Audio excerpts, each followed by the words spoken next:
영으로 봤을 때 어떤 분의 존재가 있다, 이런 걸로도 볼 수가 있고요. 아니면 사주를 봤을 때 해운년이나 연운에서 친다, 이 친다라는 개념은 문제가 있다, 건강상에 여러 가지로 판단을 할 수가 있겠죠. 신의 영역에서는 상담을 하셔도 올해 조금 안 좋다, 몇 월 달 정도가 되면은 조금 운기가 멈춘다라고 보시면 되겠습니다. 안녕하세요, 선생님. 안녕하십니까, 해안당입니다. 반갑습니다. 네. 선생님, 저번에 선생님 유튜브에서 촬영하셨던 영상 중에 조회수나 반응이 엄청 좋았던 주제가 있는데. 진짜요? 네네. 뭐냐면은 선생님이 무속인 분은 정말 곧 죽을 사람, 곧 돌아가실 분이 보일까, 이 주제에 관해서 말씀해 주신 게 굉장히 무겁네요. 네. 사실은 그 쇼츠 영상에 나가고 많은 분들이 상담을 하셨어요. 근데 조금 괴로웠습니다. 네. 그래서 그때는 쇼츠 영상이다 보니까 좀 짧게 끝냈는데, 네. 오늘은 그래서 좀 디테일하게 과연 정말 보이시는지, 아니면 그게 뭐 어떻게 보이는지 좀 자세한 이야기를 한번 나눠볼까 해요. 알겠습니다. 그래서, 네네. 네. 그래서 그때 이야기를 이어서 하자면, 정말 그런 분들이 눈에 보이는 걸까요? 보입니다. 보여야 한다고 봐야 되겠죠. 이제 신령님 모시는 분들이라면은, 그게 이제 신점으로 보는 무녀들 같은 경우에는 그 사람이 왔을 때 안색으로도 보여요. 그리고 왜 우리가 상식적으로 생각했을 때 우리가 사망할 시기가 되면 저승사자가 눈에 보인다, 이런 말도 옛날에 많이 들으셨을 거예요. 그러니까 그런 저승사자의 그 모습을 냄새로도 맡을 수 있고 그림자로도 볼 수 있고, 들어오시는 그 분의 영으로 봤을 때 어떤 분의 존재가 있다, 이런 걸로도 볼 수가 있고요.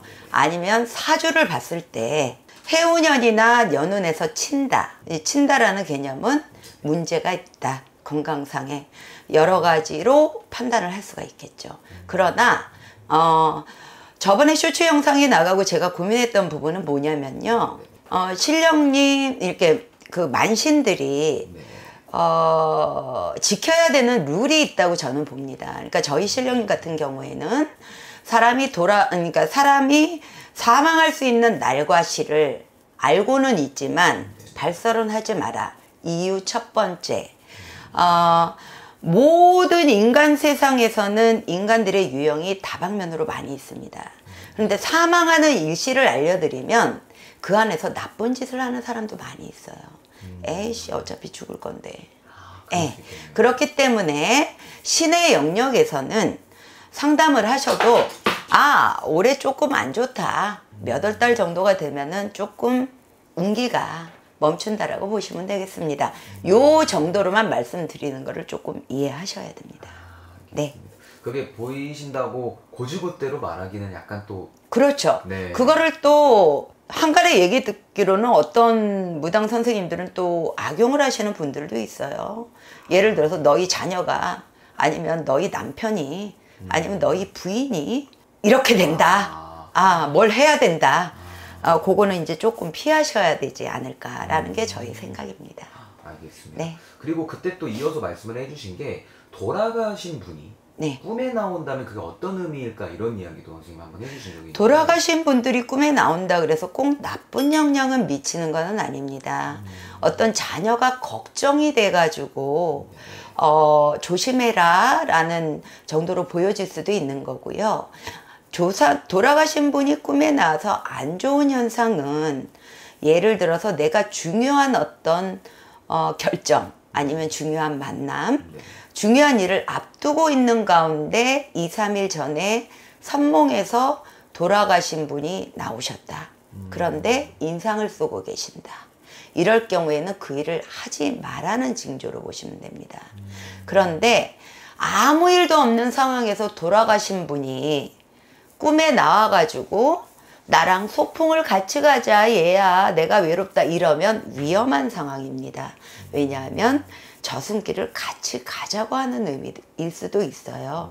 그러니까 그 사람이 처해진 환경, 일, 그 다음에 돌아가신 분이 객사로 갔느냐, 호상으로 갔느냐에 따라서, 또 꿈에 나오셨을 때 얼굴 표정, 복색의 색깔, 이러한 것들로 인해서 많이 틀려지는 거기 때문에요.